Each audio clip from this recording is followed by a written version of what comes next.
Guys, yung asawa ko, galit na galit. Tinatanong niya ako, bakit daw ako walang brief? Totoo nga naman talaga, wala naman akong brief.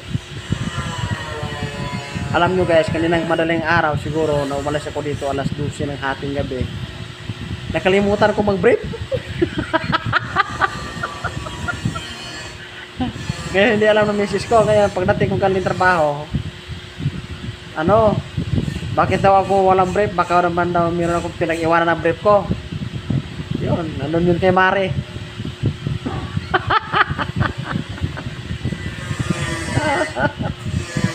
Hinahanap niyo yung brief ko guys.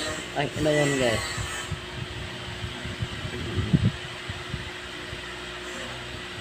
Naluka yan guys. Nakakaluka ka, hinahanap niyo yung brief eh. Yun pala yung brief ko, pinaglaruan ng aso namin. Nandun.